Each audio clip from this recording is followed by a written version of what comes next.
날마다 쓰는 나의 신앙일기 TV 데일리 큐티 나무의 향기입니다. 오늘은 11월 6일 주일입니다. 오늘 함께 큐티할 성경 본문은 사도행전 14장 19절에서 28절입니다. 유대인들이 안디옥과 이고니온에서 와서 무리를 충동하니 그들이 돌로 바울을 쳐서 죽은 줄로 알고 시외로 끌어내치니라. 제자들이 둘러섰을 때 바울이 일어나 그 성에 들어갔다가 이튿날 바나바와 함께 더베로 가서 복음을 그 성에서 전하여 많은 사람을 제자로 삼고 루스드라와 이고니온과 안디옥으로 돌아가서 제자들의 마음을 굳게 하여 이 믿음에 머물러 있으라 권하고, 또 우리가 하나님의 나라에 들어가려면 많은 환난을 겪어야 할 것이라고 하고, 각 교회에서 장로들을 택하여 금식 기도하며 그들이 믿는 주께 그들을 위탁하고 비시디아 가운데로 지나서 밤빌리아에 이르러 말씀을 버가에서 전하고 아탈리아로 내려가서 거기서 배 타고 안디옥에 이르니, 이곳은 두 사도가 이룬 그 일을 위하여 전에 하나님의 은혜에 부탁하던 곳이라.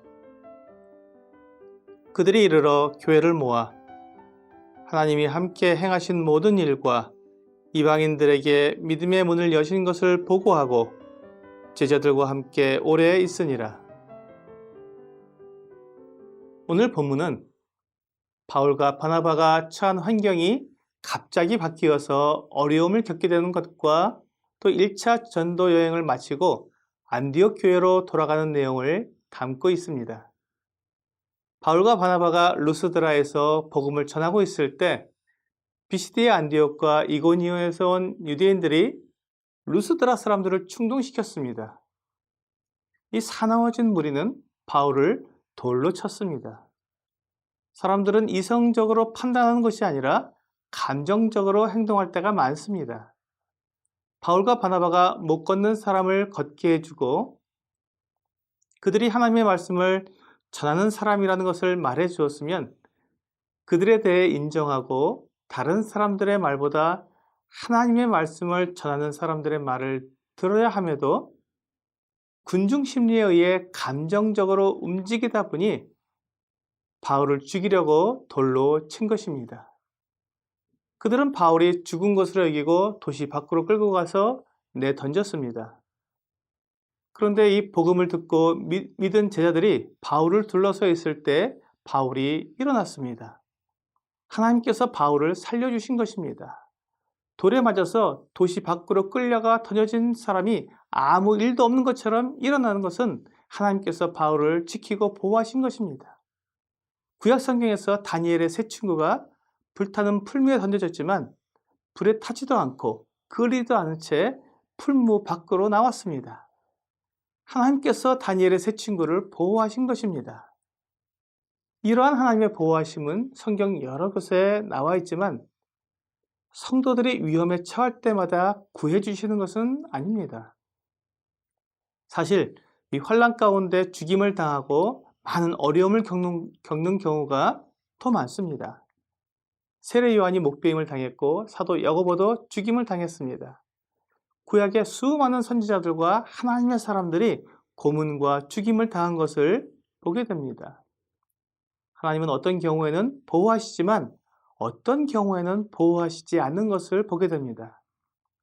이 모든 것의 결정권은 오직 하나님께 있습니다.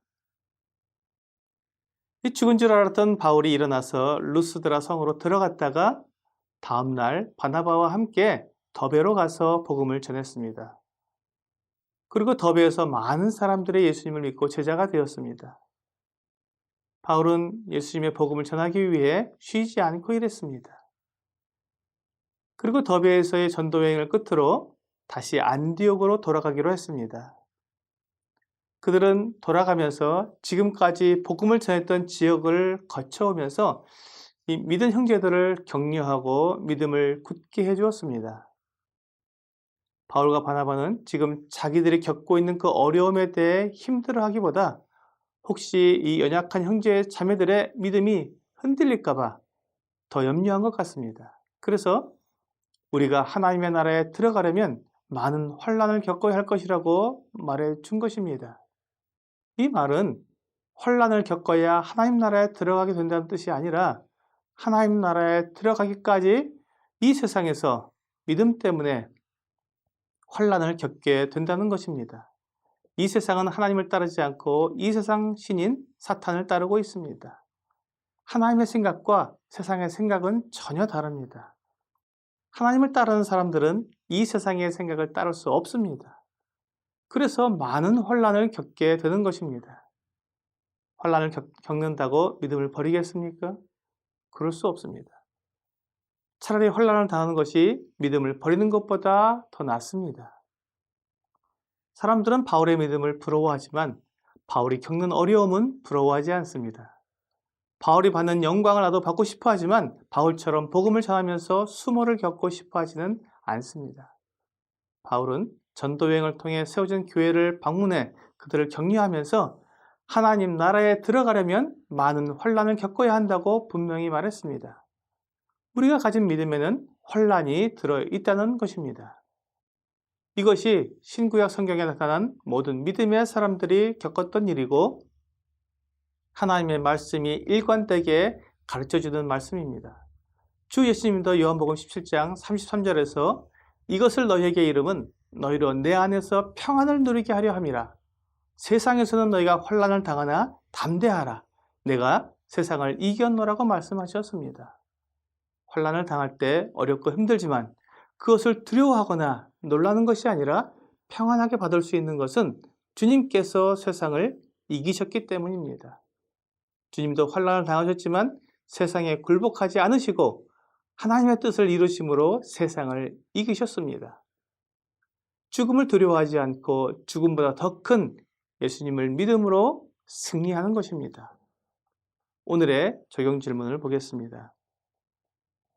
믿음 때문에 어려운 일을 당하고 목숨에 위협을 당한다면 나는 어떻게 하겠습니까? 믿음 때문에 어려움이 오면 괜히 하나님을 믿었나 하는 생각이 들 수도 있을 것입니다. 그러나 믿음에는 환난이 들어있다는 것을 생각하면 어려움이 올 때 놀라지 않고 목숨이 위협을 당할 때 두려워하지 않을 수 있을 것입니다. 어려움과 환난은 나의 믿음이 진실한지 나타내주는 시금석이 될 수 있습니다. 오늘 믿음 때문에 어려움을 겪게 된다고 해서 놀라거나 두려워하지 않고 세상을 이기신 주님을 의지하여 믿음으로 승리하는 우리가 되기를 주 예수님의 이름으로 기도합니다.